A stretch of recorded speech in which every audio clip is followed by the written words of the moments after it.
Hello, this is Brian Rowe with Mythic MTG Tech, number 95 here, looking at a red, white, and blue modern tempo deck. I spent a lot of time working on modern when I thought that the Pro Tour qualifier season for this winter was going to be modern, and this is the deck I spent all my time on. A little bit surprised to see it recently has become extremely popular. A little bit disappointed to see that the modern season got moved to later in the year and that we're actually in a standard season for Pro Tour qualifiers. But this is the tech that I have been working on. It is a tempo deck. It does not play Delver, and I'll get to that later. But the idea is to put out a threat, counter your opponent's threat, keep them in the early game, do a lot of damage, and remove them from the game with that damage. This is not a grindy control deck.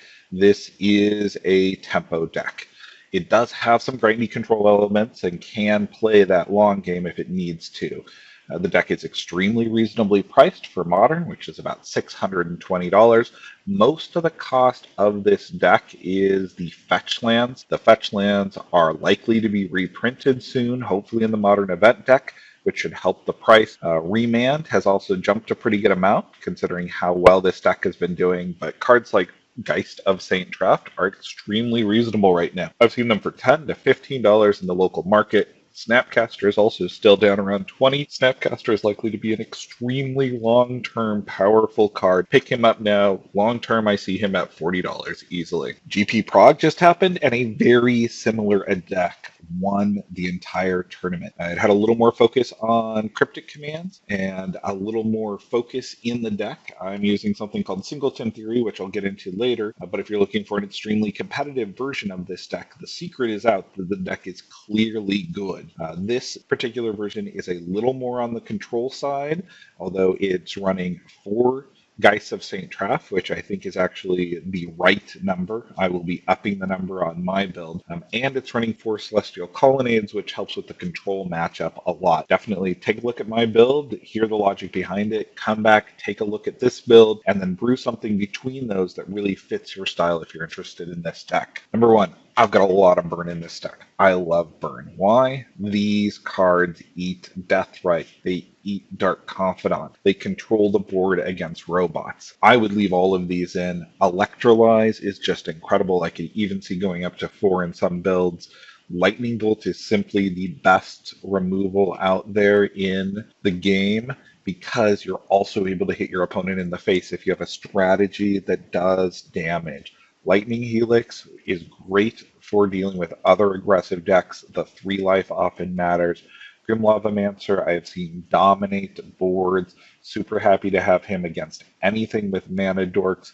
And often he's 4 damage to your opponent's face. Snapcaster Mage really just multiplies the power of these cards. I've even had some late grindy games where I played Electrolyze, removed their Dark Confidant, Snapcaster back and Electrolyze. I was the one getting the card advantage and controlling the board. Some minor control aspects in this deck. As you saw, the GP deck has more control aspects. I topped out at 1 Cryptic Command where other people have 3 to 4. I've got some mana leaks in here and a remand. I'm actually probably going to up the remands a little bit more down the mana leak. I've got Is It Charm in here, which has really been an all-star. I'm surprised other people aren't playing it. I've also got Isochronic Scepter in here. Isochronic Scepter is a lot like a Snapcaster Mage in that it can get you huge card advantage. What really matters is if people are playing Abrupt Decay. If Abrupt Decay is super popular in your area, avoid the Isochronic Scepter. Otherwise, the Isochronic Scepter can just dominate games. I beat a fish deck at a tournament recently where I put a Lightning Helix on Isochronic Scepter and they never had a chance. I did all 21 points of damage with that Scepter and killed everything they tried to put out. Path to Exile is in here. I've got it as a 4 of. It's great against combo decks. It doesn't give your opponent life. So unlike a Swords to Plowshares, which you're going to see in Legacy, this fits this deck extremely well. I love it. When you play the card does matter because the basic land comes into play tapped. It's often better to wait till their upkeep to pass something so that you minimize the effect of ramping them. I also really enjoy the Rebecca Gay artwork on the promo version of this. It is so much better than the original artwork and is one of the absolute prettiest foils. This picture does not do justice. You need to see this in person. The foil is just incredible. A lot of card advantage in this deck.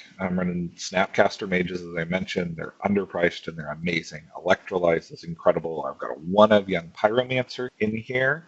He works really well with the amount of instants and sorceries. Cryptic Command is great. I would not fault you for adding more. Isochronic Scepter, wonderful card advantage. Geist. This guy is often your win condition. Put him out, defend him for 3 turns, end the game. Yeah, I know that's only 18 points of damage, but this is modern. Everybody takes 3 to 5 damage from their land, so the 18 clock is extremely reasonable. And with the amount of burn in this deck, you often only need to swing once or twice with Geist to end the game. A lot of decks put Sphinx's Revelation in this spot instead. It becomes an entirely different deck. Having a clock that ends the game is extremely important, and it's what gives this deck the power. No Delvers in here. Delver's unfortunately bad. No Brainstorm, no Ponder, can't consistently flip him. I love Delver and Tempo decks, but until we get a better card for increasing the consistency of Delvers, don't put him in the deck. Now, I'm running something here called Singleton Theory. This is something I haven't seen other places. It maybe comes from my experience with Vintage, where you have a bunch of Singletons, but I've found that if you would diversify your threats and have cards that have similar effects in Singleton, it makes it very difficult for your opponent to figure out which of those particular threats they need to sideboard for. If you've got one enchantment in your deck, you happen to drop that in the first game, like Blind Obedience, which is actually pretty incredible in this deck. It turns your lightning bolts into 4 damage instead of 3, helps you with aggressive decks, and even shuts off some of the combo decks. And then they side in enchantment control, and you have no more enchantment. They may have put 2 or 3 cards in to stop your one card. Being able to predict a Singleton Izzet Charm, Boros Charm, or Azorius Charm is very difficult, but Azorius Charm can definitely swing races because of the lifelink. Works really well with Geist, but people start planning for it after you've played one. If you only have one in the deck, you diversify with a different threat like a Vapor Snag or even Trickbind, which I'm really divided over Trickbind. Sometimes it's just a blowout, other times it's a dead card, but I like the Stone Rain type ability with regard to fetches. You can catch people off guard pretty quick. Restoration Angel is another great one, really nice in the control matchup. I recommend trying this diversity of threats. The deck is tougher to play because it doesn't run the exact same way every time. You have to practice with it a bit more. You have to figure out how to use 20 or 30 cards instead of just having 10 cards at 4 of. So the deck becomes more complicated. I don't expect Singleton Theory to get extremely popular because it is tougher to play, but I definitely recommend checking it out when you're playing these threat-based, try to keep your opponent off guard type decks. It can be incredible. The mana base in here, I've played with a lot. I really like having the 3 basic lands. It's so nice when your opponent plays Path to Exile. Damage here in red is most important, so I'm focusing on red and blue here.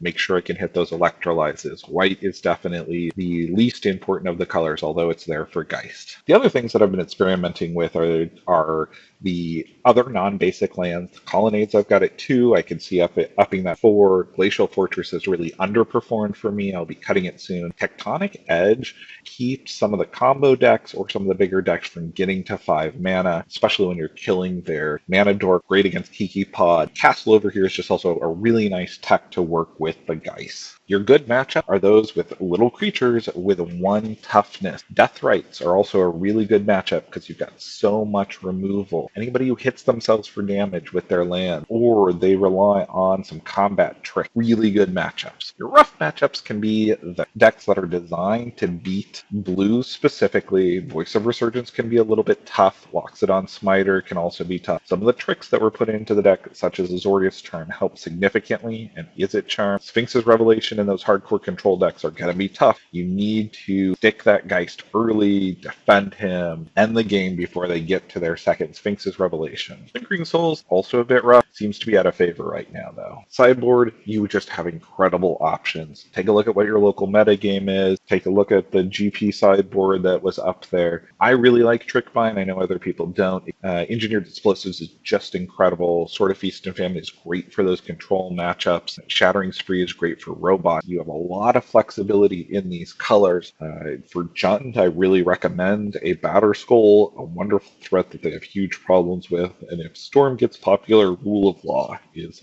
highly recommended. Thanks. This has been Brian Rowe with Mythic MTG Tech, looking at red, white, blue tempo with no Delvers. Highly recommend picking up Geist now and throwing down some damage, blowing people out early.